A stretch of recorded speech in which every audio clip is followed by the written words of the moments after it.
What's going on, everybody? The Nick Fury grind, it's all over. Had to make top 150 to get the 5-star Nick Fury, and I ended up ranking 26 overall, so pretty securely in that top 150 spot.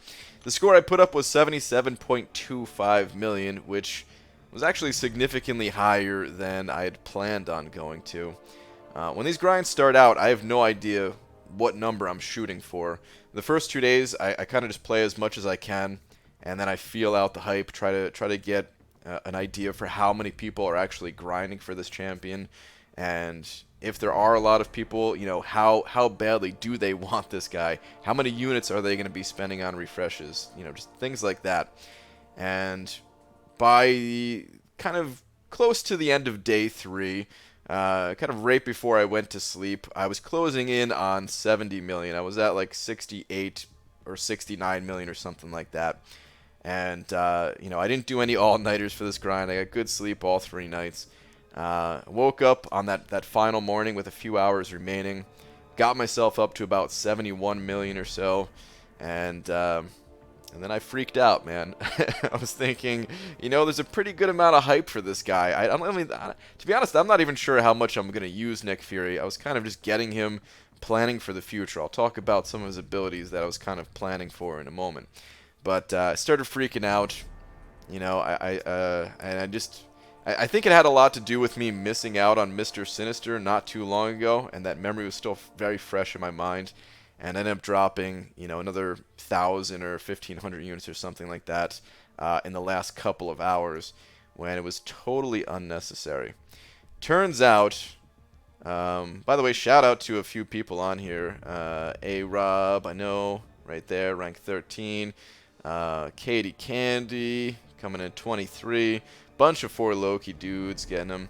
But it turns out the rank 150 spot, I believe I could have gotten it without spending any units. As a matter of fact, I know for sure that I could have made top 150 without spending a single unit. I don't know what the actual score was, but I know rank 100 was around like 64 million or something like that.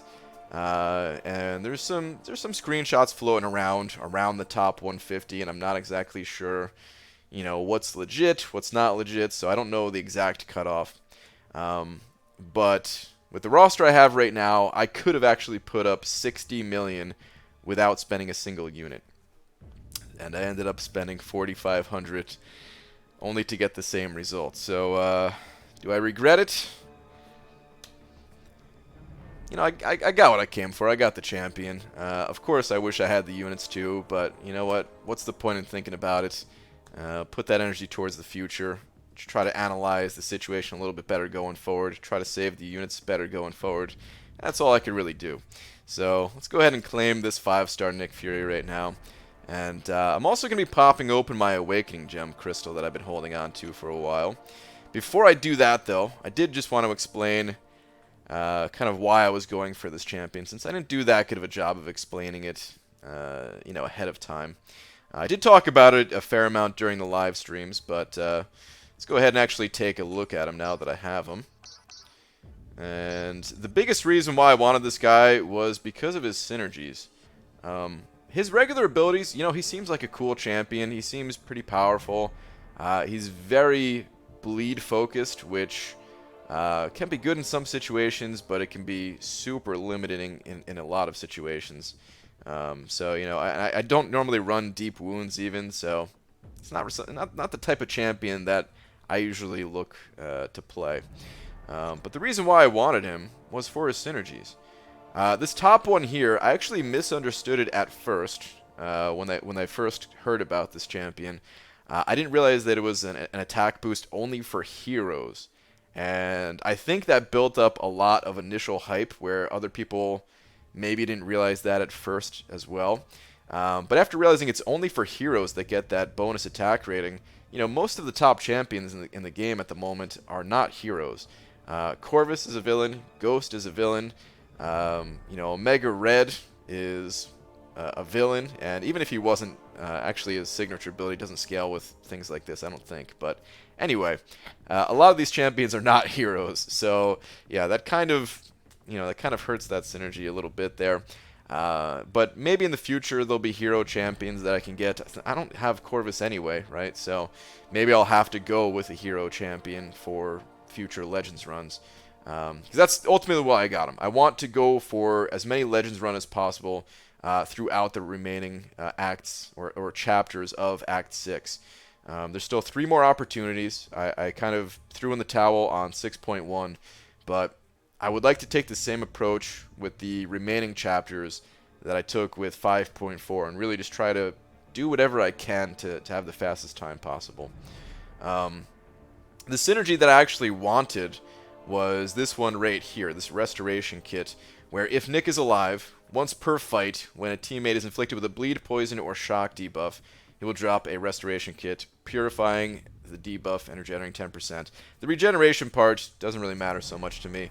It's more about the purification, because you could actually shrug off the suicide masteries. So I'm thinking maybe there'll be a champion that isn't super suicide friendly that you can use this on. Stark Spidey is a good example. He's actually a hero, and he doesn't really work that well with suicides. The problem with Stark Spidey, though, is, when I ran him in 5.4, I also wanted to have Blade on the team to give him the 3 poise charges at the start of the fight, and I also wanted to have Miles Morales on the team to give him the increased stun duration. That way I could do the 7-hit combos instead of the 5-hit combos off the parry, and then chain stun the special one and everything. That was my strategy for 5.4. There's not really much room to throw other champions on the team at that point, whereas somebody like Corvus, has a lot of room for other champions to be thrown on the team. So I still don't know if I'm actually going to use Nick Fury for any of these Legends runs, but I just wanted to get him as a just-in-case kind of measure. So that's pretty much why I got the champion. He does have some other cool synergies. Some of them are not as good as others. This one here with Quake, I think, is actually not so useful. Somebody actually in my Alliance chat picked up Nick Fury and showed the synergy with Quake, and it was useless. Maybe it's useful with other champions, but with Quake, it's actually useless. This synergy rate here, if Nick is alive, when the fight starts, he grants teammate buff, doubling their crit rating for 10 seconds. That's pretty useful, but again, you need another synergy partner. And these 2 champions, both of the Black Panthers, they're not champions that I would include on a Legends run, so is this going to be useful to me? I don't know, man.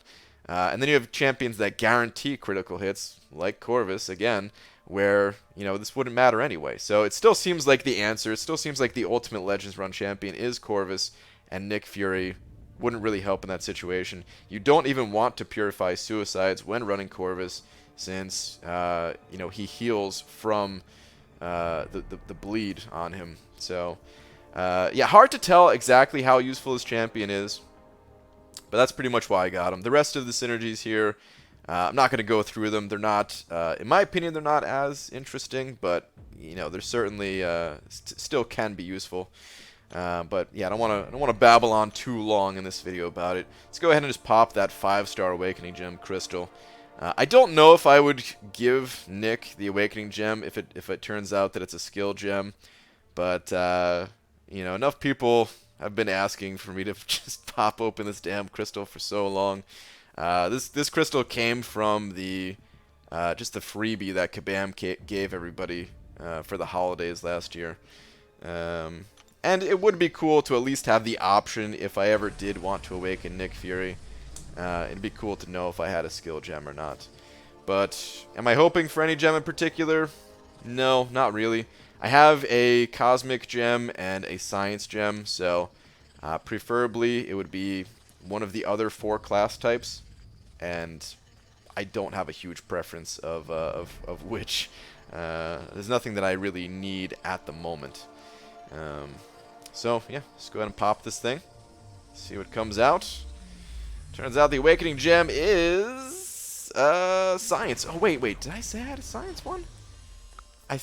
No, actually I think I had Cosmic and Tech. I think I misspoke there. That actually might be my first Science one. Let's go take a quick look at the inventory here.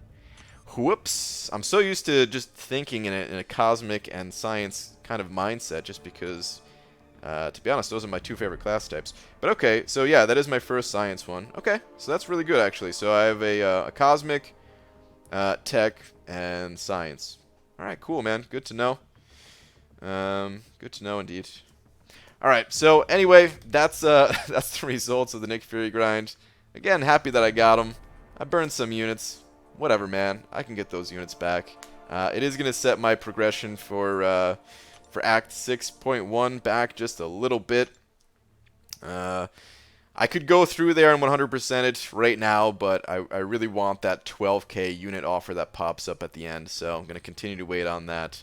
I'll be in there in a couple weeks, though. Anyway, thanks for watching. Congrats to everyone else that got Nick Fury, whether you were grinding for him as a 3, 4, or 5 star. And yeah, I'll see you all in the next video. Take care.